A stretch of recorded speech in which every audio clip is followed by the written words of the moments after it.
Health officials warn of challenging times ahead for the country as all indications point to a surge in the number of confirmed cases of coronavirus in the coming days.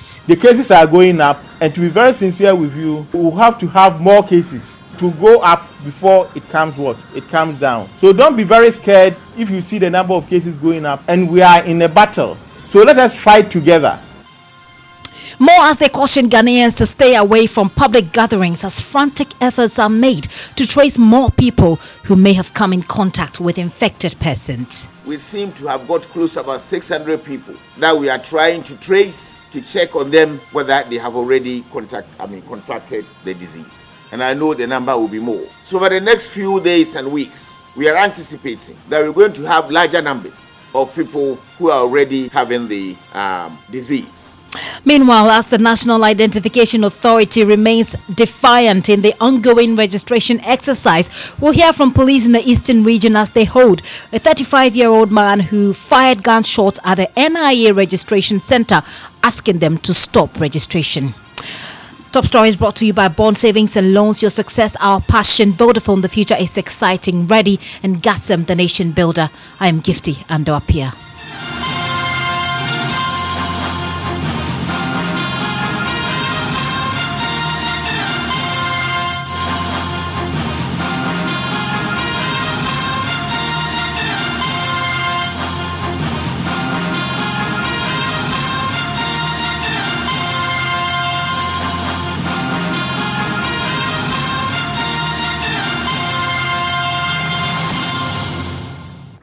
Prepare for the worst. That's the warning coming from health officials in the country, as all indications point to an increase in the number of confirmed cases of coronavirus in the coming days. So far, 16 cases have been recorded in the country, but government says there may be more yet. Health Minister Menu says investigations reveal about 600 people came in contact with the positive cases recorded in the country so far. He says efforts are being made to trace the rest as they anticipate 1,000 people came in contact with the infected people. Listen to the minister, who is asking Ghanaians to take precautionary measures as the country's health system remains very fragile. We seem to have got close to about 600 people that we are trying to trace to check on them whether they have already contracted the disease. And I know the number will be more. So for the next few days and weeks, we are anticipating that we're going to have larger numbers of people who are already having the disease. The only thing that I can say now is the fact that we should all be listening to the guidelines and advice that is coming from our professionals and those who are flying our materials and all the radio stations and television stations and people who are discussing COVID-19. Over the last 3 days, almost every day, we get a case. So going forward, we may begin to grow positives exponentially. And that is becoming a very dangerous situation for all of us. Our health system is still very fragile. Even those that have better systems, like China and the US, it's a calamity now. So we may not have a very large number of places that we should treat people. So that is not the area we should misbehave and get into, because it will be disastrous for us. Please, this is not the time when you are passing in front of somebody's door, you say, oh, let me go and say hello to you. Please no. Those offensive officers, tell those who come to visit us that they should not come again, because we wouldn't know who you had contacted over the last few days, so don't get closer to anybody. So what you're going to do, if it is not very, very, very critical, please suspend it for some time. Suspend it for some time. That's the minister. Mr. Menu has also been given an update on the condition of those who contracted the disease. He says they are responding to treatment. As at yesterday, they were all very stable. Some of them, I would say, are even recovering. There are 2 of them we're treating at home. You don't see any signs of them again. But we may need to do some other tests before we discharge them fully. But so far, we don't have anybody who is critically ill or severely ill. Illness is mild, but you see some of them, it's like they are becoming very normal people. How far have we gone with the contact tracing? We, as at 2 days back, we had mapped out close to about 600. But we don't end there. We do some extrapolations, and we're thinking that we're looking for potential about 1,000 people. So as the numbers grow, we add on to those that we are contacting. It is working somewhat, but we might not be very, very efficient in that respect. People are also coming voluntarily, to try to give us their, contacts that they did. And I believe we are getting close to something. We also want to find out from you, how are we keeping track of 600 people that we've already traced? Those that we trace, we check on them. We ask questions. How long have you been in contact? So when we do the preliminary screening and the person is not showing any, signs of infection, we take him for a normal person. And it's like we don't continue to do nothing with them, but to keep on, because we have their numbers, we keep on calling and finding out their conditions and things like that. You said we are anticipating more cases. How well prepared are we? I don't want to be overconfident to tell you that we are well prepared. We are prepared somewhat to take challenges. But when you begin to get massive upsurge, you realize that your preparedness is nothing to write home about. Yes, that is happening in Italy, it's happening in America, it's happening in UK. So I will not use the word well, but we are prepared. These are some of the things. We are prepared somewhat. That's Health Minister Kwekwaji Mameno. Well, the minister's warning of challenging times ahead of the country has been echoed by health officials in the Ashanti region who are predicting a rise in the coronavirus cases. Ashanti Regional Director Dr. Emmanuel Tinkran says Ghanaians cannot afford to be complacent, especially in the next 1 month. He told journalists whilst health workers strive to provide care, the citizenry must reciprocate by adhering to all preventive protocols. So far, as a country, we have 16 cases. 16 cases. I think last week when we reported, there were 2 cases. So within a week, I think we've recorded close to 14 cases. The case that was recorded in Ashanti region, one of the cases had no travel history. And those in Accra, 3 of them also have no travel history. That means that you can be in this country and then get infected. And that's one area that we want you to understand.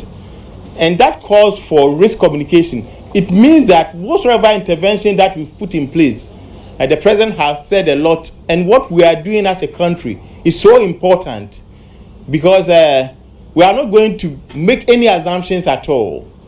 Because this is a new virus, it's a new strain. We don't know the behavior of the virus. So we don't want anybody to be complacent. The number of cases in this country is going up, and we are in a battle. So let us fight together. You have to allow the medical system also to work.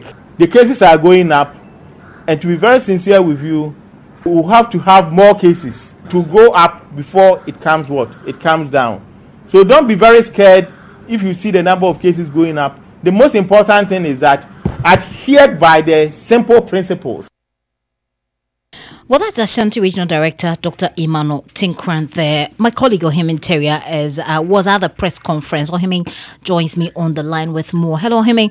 We understand that the officials gave details of those who had contracted the disease, and he goes on to talk about the history. But specifically, tell us how the Lebanese man who had no travel history contracted the disease. Thank you, Gifty.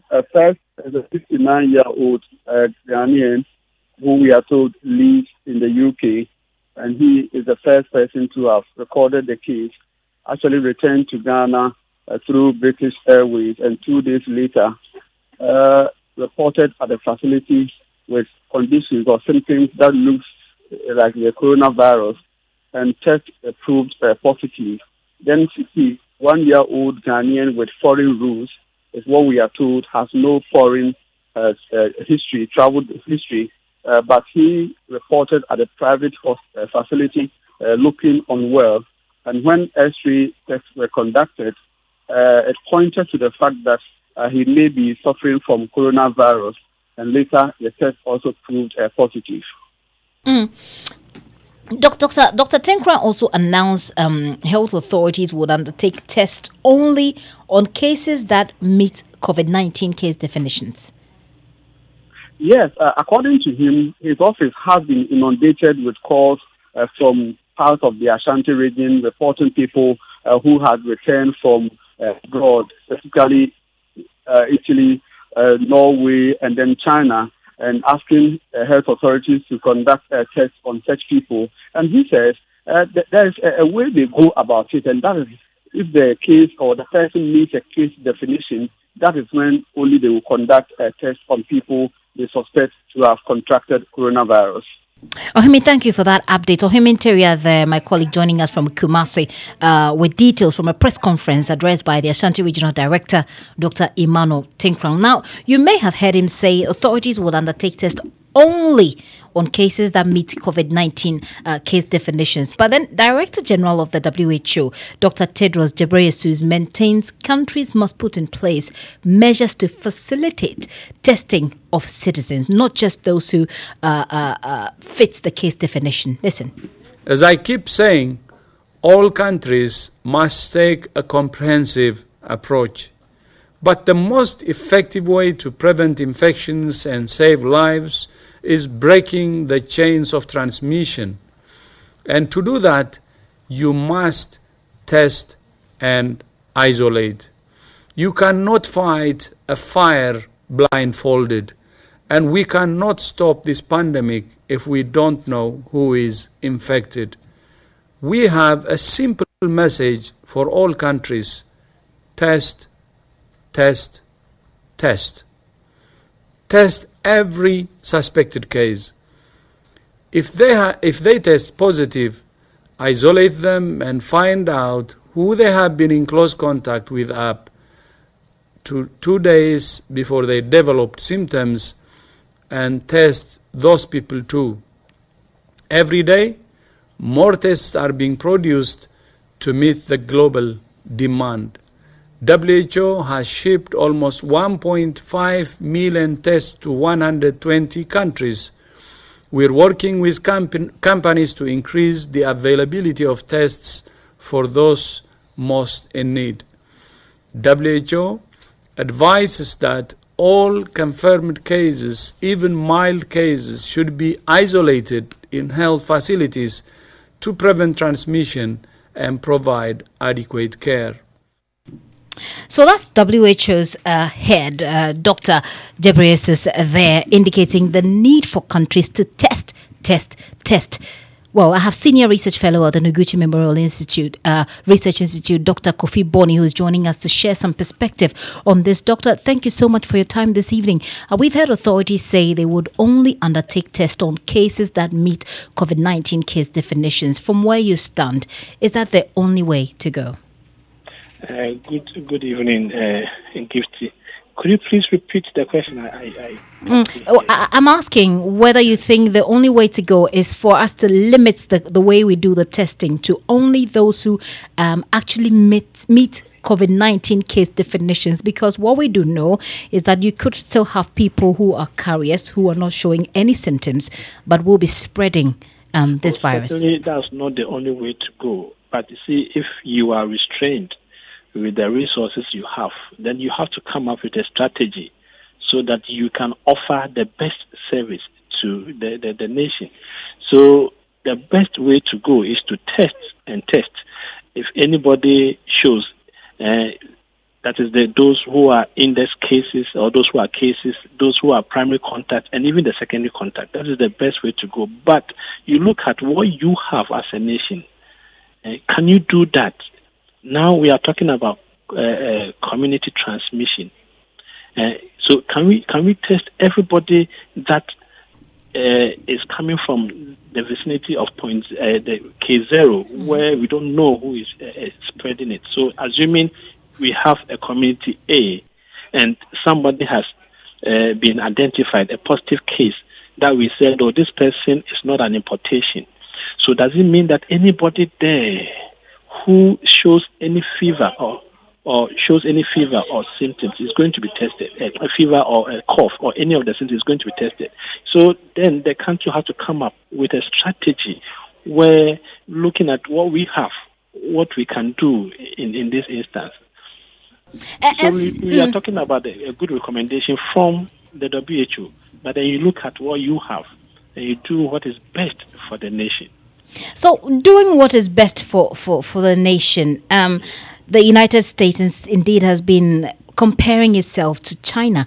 The number of tests that China was able to do in a day it surpasses the number of tests that the United States, which a lot of, considered one of the wealthiest countries in the world, was able to do. Bring it all the way down to Ghana. From what you're saying, we're obviously not in a position to test every Ghanaian, are we? No, well, for now, they are doing the testing. You see, but from yesterday, we started hearing of this community transmission. And now we have transmission not only from imported individuals or from imported cases, or we don't have people who are being positive and they are linking their cases from travel. They're having a travel history from areas where we have had cases. But now we are saying that it could be within the community. Somebody who has not actually traveled is now shedding the virus. So the question is, if that is the case, then now we have to come up with a new case definition. So what it means is that we are not going to ask you a question about travel history again.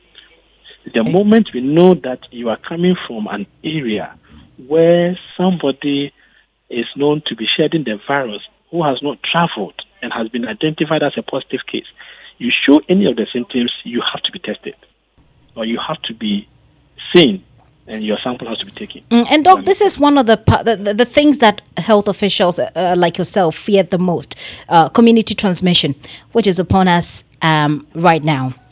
From what you're saying, so far the minister said we're looking at some 600 people who may have come into contact with these 16 cases. We're looking at actually expecting about 400 more who may have come into contact.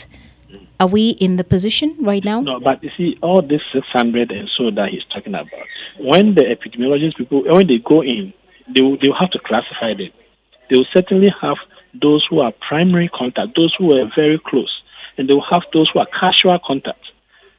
And when they classify that like that, then they will start monitoring. They will monitor for the period that we know, the incubation period. So you see, it is not everybody who is going to be tested at that time. They will also consider what you have. Now we are looking at 2 facilities in the whole country that have got the ability to test. So Noguchi and KCC. So how many can Noguchi do in a day? You mentioned China. China, they brought up some innovative ways of testing. You know, at a point they were using the CT scan. So CT scan, even if you are not showing symptoms, they have a way of detecting whether the virus has actually have been exposed and the infection is about starting or infection has started. So then they can test. And they also have the capacity to do that. But we are in Ghana. Do we have the capacity to test thousands, 10,000s of people? Do we? That's the question. Well, as I stand here now, I can't say yes or no, but we know, as me and you know, that Noguchi can go as far, KCC can go as far. But can we do that? I'm not sure. I'm saying I'm not sure we can do that. It can get to a time that will certainly come to our waiting. Where the institutions will be overwhelmed. Of course, will be overwhelmed. Indeed, we've heard the minister indicates that these are dangerous times. He talks about how we should expect exponential growth and how disastrous that can be. Apart from staying away from groups, washing our hands, and staying healthy, using sanitizers, is there anything else we can do at all? I'm thinking that there are certain things that we can maybe be talking about. Locking down. You see, there are certain things that, especially some of the institutions or working areas and things like that, we have to maybe gradually go to a lockdown. We look at essential workers only going, reduce the number of people who are going to work, going to places that will have congregation. I mean, a lot of people coming together and all that. So we should head towards that. Yes, we are going to go through or adhere to all the preventive measures. But then if we still keep coming together, maybe working areas, markets, other places that we still have a lot of people coming together. That's where the exponential growth is going. So Doc, what you're saying essentially is that Ghana should be looking at a lockdown. Yes, I mean, it shouldn't be something gradual because it should be something abrupt. We can do a gradual looking at essential workers, essential people who provide us with services. These should be needed at some point. Maybe working, electricity, water, and all that. They can be going. And even that one, we can cut down the numbers because people are taking public transport. That is the issue. So we can also talk about pooling. Maybe the two of us are living closer, so let's sit in the car together and go to work. There are so many things that we have to look at. So I'm thinking we can do it gradually. This lockdown, starting with essential workers, those that we really need, they should go, and those that we can do without for a period of time should stay at home. Okay. All right. That's what I'm looking at. Right. Apart from our adhering to the preventive measures that we have outlined already. Certainly, and your opinion matters, given that you are at the center of affairs. Dr. Kofi Boni there, he's a senior research fellow at the Noguchi Memorial Institute, saying that at the rate at which the cases are spreading and the number of people who may have come into contact with these cases, we should be looking at a gradual lockdown as a country. Well, as community spread of the virus begins in this country, the National Identification Authority appears defiant. They're going ahead with the Ghana card registration in the eastern region, and this is despite the presidential directive against social gatherings in the country. There is more in this report. On March 15th, Ghana's COVID-19 case count rose to 6. Information Minister Kojo Oponkroma announced some measures to check the spread. 9 hours later, in the night, President Akufo-Addo announced more stringent social distancing protocols. All public gatherings, including conferences, workshops, funerals, festivals, and religious events such as services in churches and mosques, have been suspended. Many institutions have since shut down. Schools, public and private, at all levels, from basic to tertiary, shut down. Despite a lack of legislation enforcing the presidential directive, the police in the Ashanti region were the first to crack the whip. They relied on an already existing legislation to arrest and charge a pastor for organizing a service. It was an unlawful assembly, the police said. We are going to ask our patrolmen to go out there. Whichever church is found holding services or any other meetings will be made to face the full rigors of the law. Although churches and mosques were to shut, nightclubs and pubs were only urged to operate with caution. But even these ones have begun shutting down, all in the interest of society. But the National Identification Authority is undertaking registration in the eastern region. It appears it may not have heard this directive, or is simply refusing to obey. Questions were asked, and this response was provided. All supervising registration officers, SROs, are to ensure using appropriate queue management techniques, including numbering and appointment systems, that no long queues emerge at any registration center. Where queues become unavoidable, the officials should strictly adhere to the maintenance of the 2-meter social distance advised by healthcare professionals. The GMA was the first to quickly call out the NIA, warning of massive spread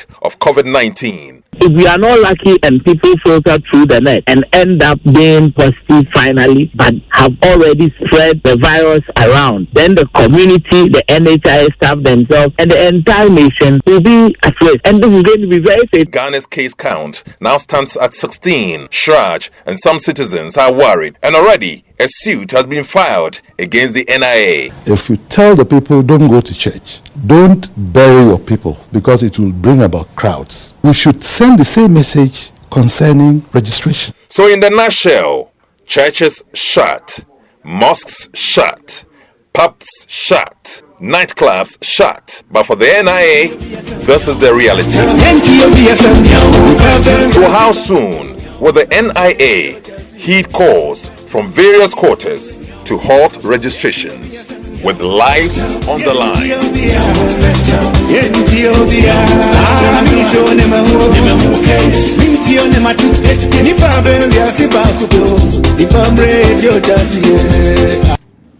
So let's get the reality on the ground now. Eastern Regional Correspondent Maxwell Kudeko has been to some of the registration centers where the NIA is going on with the registration.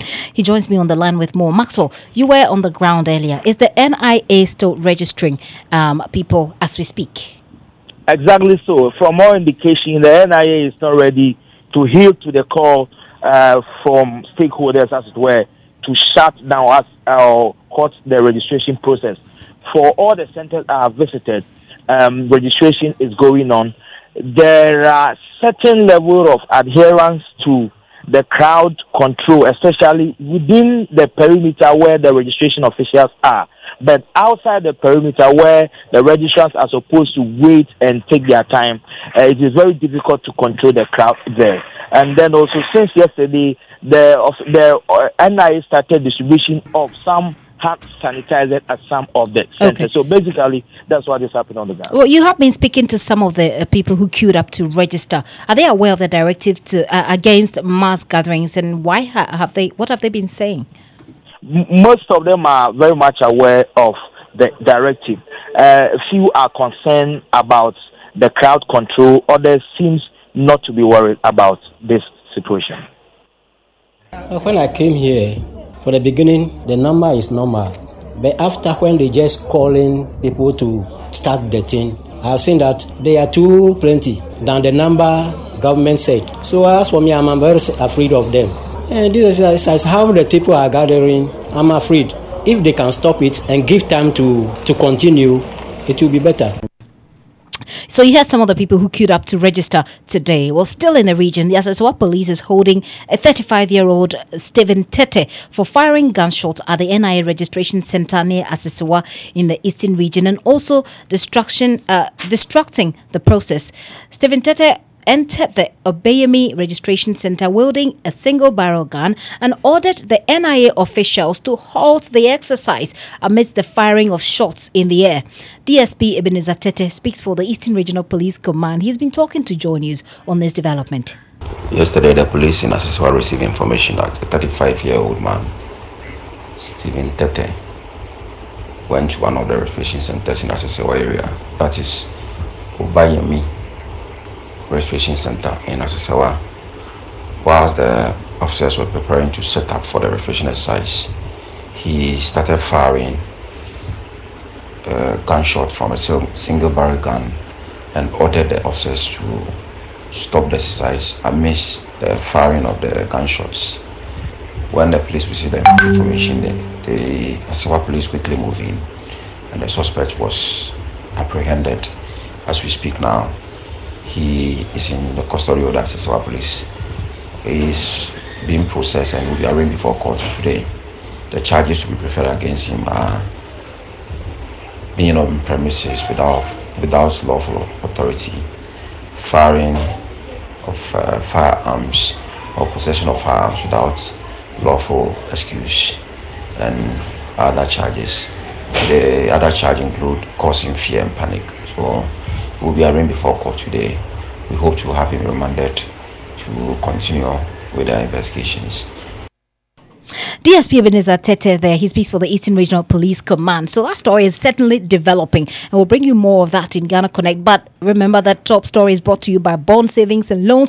Your success, our passion. Vodafone, the future is exciting. Ready in Gassim, the nation builder. I'm Gifty Andoh Appiah, and Evans Mensah is here. Evans, today is all about coronavirus. It's all about coronavirus, of course. We're going to... It's been a while since on Ghana Connect did an editorial. I'm going to do one on the NIA, but that's not my focus. I mean, I leave the NIA to the courts. The courts will decide